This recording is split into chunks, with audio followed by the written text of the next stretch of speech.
Hello my dear friend, welcome back to on channel. तो आज की हमारी वीडियो का टॉपिक है need for new economic policy. New economic policy की ज़रूरत क्यों पड़ी? During the 4 decade of the development planning the Indian economy use the public sector as the engine of growth. यानी कि जो भी 4 डिकेड्स थे, ठीक है, हमारी डेवलपमेंट प्लानिंग के, तो वहाँ पे क्या हुआ था कि जो हमारी इंडिया की इकोनॉमिक थी वो पब्लिक सेक्टर का ज़्यादातर यूज़ कर रही थी ग्रोथ पर्पज़ के लिए। हमारी कंट्री की ग्रोथ के लिए पब्लिक सेक्टर का यूज़ किया जा रहा था। As a result, area of operation of the public and private sector were limited in industrial policy of 1956, and accordingly, the industry were classified into those in which the public sector alone could undertake investment and those in which the private sector were allowed. यहाँ पे कहा गया कि उस समय क्या हुआ था 1956 में जो भी पॉलिसीज थी उसमें क्या किया गया, प्राइवेट सेक्टर और जो हमारा पब्लिक सेक्टर था उनको डिवाइड कर दिया गया है कि यानी कुछ ऐसी इंडस्ट्री थी जिसके अंदर सिर्फ पब्लिक सेक्टर इन्वेस्ट करेगा और कुछ ऐसी इंडस्ट्री जिसमें सिर्फ प्राइवेट सेक्टर क्या है, अलाउड है कि वो बिजनेस कर सकते हैं, इंडस्ट्री को सेटअप कर सकते हैं।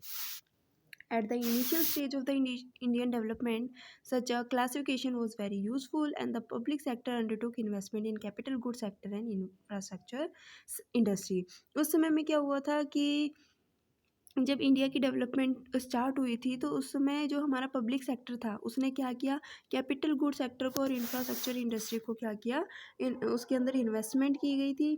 ठीक है, at that time the private sector neither possess adequate resources to undertake such investment nor did it have technical and managerial competence to invest in this area. तो उस समय प्राइवेट सेक्टर के पास ना ही इतना पैसा था, ना ही इतने रिसोर्सेज, ना ही इतनी टेक्निकल या मैनेजरियल नॉलेज थी कि वो क्या कर सके, इन तरीके के सेक्टर में इन्वेस्ट कर सके।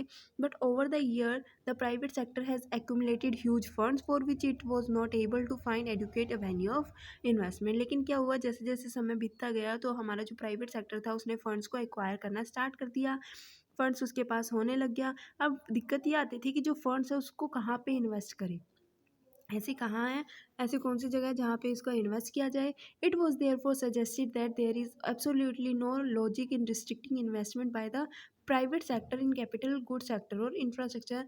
तब ये सोचा गया कि कोई फ़ायदा नहीं है कि अगर हम क्या कर रहे हैं, रिस्ट्रिक्शन लगा रहे हैं प्राइवेट सेक्टर के ऊपर। तो यहाँ पे ये सोचा गया कि अब हमें क्या करनी चाहिए, जो कैपिटल गुड्स पे, गुड सेक्टर पे या फिर जो इंफ्रास्ट्रक्चर जो कि पब्लिक सेक्टर के हाथों में था वहाँ से रिस्ट्रिक्शन को हटाया जाना चाहिए। तो this required D reservations of the areas reserve for the public sector. अब क्या हुआ कि जो सेक्टर पब्लिक सेक्टर के लिए, जो एरिया पब्लिक सेक्टर के लिए रिजर्व किए गए थे वहाँ से रिजर्वेशन को हटाया गया और पब्लिक प्राइवेट सेक्टर को अलाउड किया गया कि वो वहाँ पे क्या कर सकते हैं, इन्वेस्टमेंट कर सकते हैं। दस it require the new policy for the purpose. इस पर्पस के लिए हमें जो है न्यू इकोनॉमिक पॉलिसी की रिक्वायरमेंट थी। This policy are refer to as liberalisation. इस पॉलिसी को हम लिबरलाइजेशन कहते हैं। लिबरलाइजेशन क्यों कहते हैं? क्योंकि removal of the restriction on the private sector. Private sector पे जो रिस्ट्रिक्शन लगाई थी कि प्राइवेट सेक्टर इन एरिया के अंदर इन्वेस्ट नहीं कर सकते, वो रिस्ट्रिक्शन जो है हटा दी गई थी। फर्स्ट थिंग तो ये हो गई। सेकेंड चीज़ क्या थी, under the monopoly and destructive trade practice act the government has prohibited big businesses to undertake uneven irregular investment. उसके बाद सेकेंड पॉइंट ये था कि जो भी हमारा MRTP एक्ट था, MRTP एक्ट के अंदर गवर्नमेंट ने रिस्ट्रिक्शन लगा दी थी बिग इंडस्ट्रीज़ पे, बिग बिजनेसेस पे कि आप इससे ज़्यादा जो है इन्वेस्टमेंट नहीं कर सकते थे, इससे ज़्यादा इन्वेस्टमेंट नहीं कर सकते, तो वो रिस्ट्रिक्शन को भी हटाया गया। A business houses with asset worth rupee 100 crore had to seek clearance from the MRTP Commission to start a new undertaking or to make substantial expansion of an existing undertaking. It was felt that MRTP restriction was unjustified because it prevented big business houses to enter into any area requiring heavy investment. The restriction of 100 crore was considered irrational by international standard. The government was frequently urged to remove this restriction. This is also a part of the process of liberalization. Secondly जो MRTP के अंदर क्या हुआ था, MRTP act के अंदर जो बड़ी बड़ी बिजनेसमैन थे, जो बिग बिजनेसेस थे, उनके ऊपर रिस्ट्रिक्शन लगाई थी कि वो सिर्फ 100 करोड़ तक जो है वो इन्वेस्टमेंट कर सकते हैं। अगर वो उनको अपना बिजनेस एक्सपेंड करना है, ठीक है, तो उनको क्या करनी पड़ेगी, गवर्नमेंट से जो है कहीं ना कहीं पूछना पड़ेगा, उनकी इजाज़त की ज़रूरत होगी। लेकिन अब ये सोचा गया कि ये जो रिस्ट्रिक्शन है वो सही नहीं है, इस रिस्ट्रिक्शन को हटाना चाहिए अगर हम इंटरनेशनल स्टैंडर्ड को अचीव करना चाहते हैं। तो ये जो रिस्ट्रिक्शन हटाई गई थी MRTP के अंदर इन्वेस्टमेंट से रिलेटेड, उसको भी लिबरलाइज कहते हैं उसको भी लिबरलाइज कर दिया गया। जो थर्ड नीड थी न्यू इकोनॉमिक पॉलिसीज़ की वो क्या थी कि thirdly it was argued that while the government prevented private sector monopoly is permitted public sector monopoly, it permit public sector monopoly in a number of important areas. Such a situation required a fundamental change in policy because monopoly, whether in the public sector or in the private sector, was bad.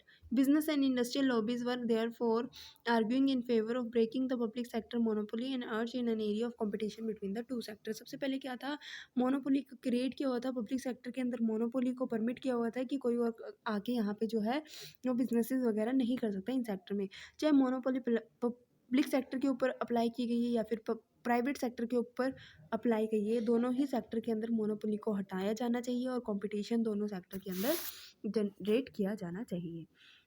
Fourth था कि Indian industries had fallen to use modern technology and thus could not make rapid progress। ठीक है, तो India की industry जो है वो modern technology का यूज़ नहीं कर पा रही थी, जिसकी वजह से वो रैपिडली हमारी कंट्री की प्रोग्रेस नहीं हो पा रही थी।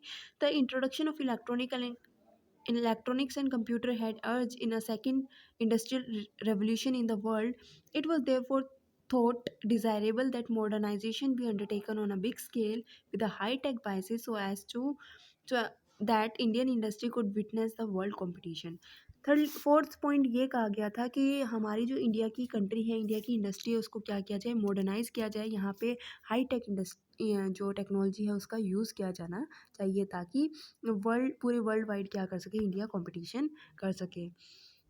फिफ्थ पॉइंट क्या था कि the world was undergoing a process of integration which is popularly referred to as globalization.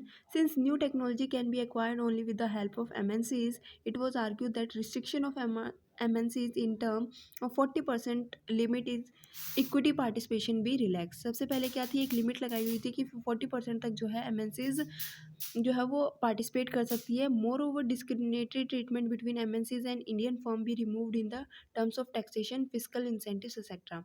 और जो रिस्ट्रिक्शंस थी या जो डिस्क्रिमिनेशन था MNCs और इंडियन फर्म के बीच में, जो डिस्क्रिमिनेशन था, भेदभाव था रिलेटेड टू टैक्सेशन, कि जो इंडिया की जो फर्म है उससे अलग टैक्स चार्ज किया जाता था, MNC से अलग टैक्स चार्ज किया जाता था, इन फाइनेंशियल इंसेंटिव्स दोनों ही को अलग अलग दिए गए थे। तो ये जो डिस्क्रिमिनेशन था उस डिस्क्रिमिनेशन को ख़त्म किया गया था। सेकंड, जो MNCs पे 40% की लिमिट थी उसको हटाया गया था।